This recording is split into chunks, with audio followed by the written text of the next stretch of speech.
we now have a new head, or we will have a new head of the SEC that is going to be Mary Jo White, who Barack Obama is tapping for that position. But anyway, we have substantive reasons as well to be opposed to her. Now, let's start this off by saying what the New York Times in their reporting on this is saying. And that is, in its choice of Miss White, the White House is sending a signal about the importance of holding Wall Street accountable for wrongdoing. Okay, that amused me to no end. That was the article I read yesterday, and I was like, New York Times is saying it. Oh, yeah, well done. Yeah. Okay, so now the reason they say that is because she's a former prosecutor. She was the head of the Southern District Attorney's Office in New York, and that's the people who were supposed to be regulating Wall Street. Now, she made a reputation for herself as a tough prosecutor because she went after Gotti and people like that, and the mob, etc. She also convicted, I think, 100 people for white-collar crime, which is the most anyone's ever done as a prosecutor. Now, you have to understand that there's some of the things that are misleading, and this is the least of her problems. First of all, going after Gotti and the mob is actually incredibly simple. They're not going to hire Mary Jo White later. It's not like she had the possibility of working for Gotti afterwards. The bankers are going to hire Mary Jo White after her position at the Southern District, and before her position at the SEC, and after her position at the SEC. So if you're a real tough guy, exactly, you'd go after that revolving door, and you'd go after the bankers who hire you through that revolving door. She's not that kind of tough guy. And the white-collar criminals, oftentimes what they do is they go after small fish, right? And then they go, you see this guy? And in fact, of course, at UBS, they threw a rogue trader under the bus, the only black guy they had in the bank. I don't know if he was the only one, okay, to be fair, but he was black, and he was like 20-something years old. He's like, not the only. Okay, but they're like, we got him, okay? But what they don't do is go after the top executives. So then Mary Jo White, after the Southern District, goes over and works for the big law firms, where she makes millions of dollars being a white-collar defense attorney for the banks, including Ken Lewis of Bank of America, representing Morgan Stanley when they were considering hiring John Mack, which we're going to get into in a second.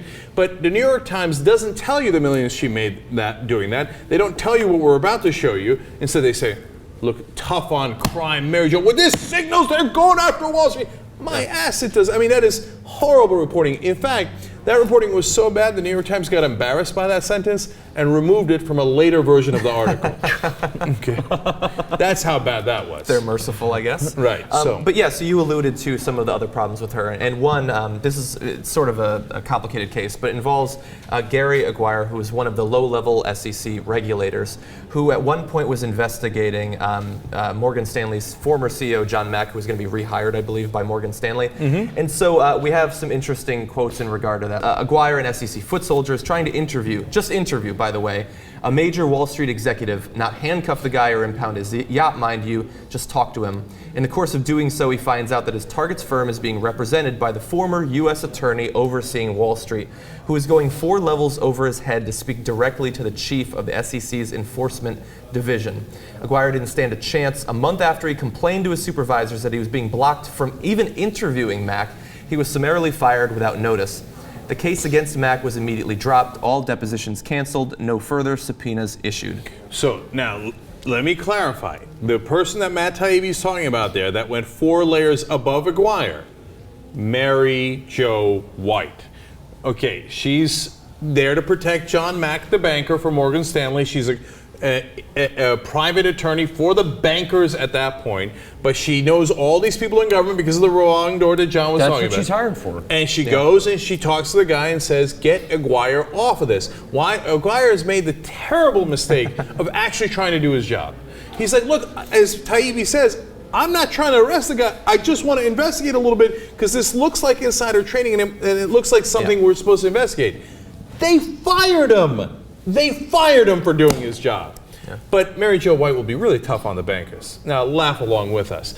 How weird that President Obama, who's a progressive liberal, who's going after the bankers and going to stand up for the middle class, would pick the top representative of the bankers to run the SEC, who's supposed to oversee the bankers.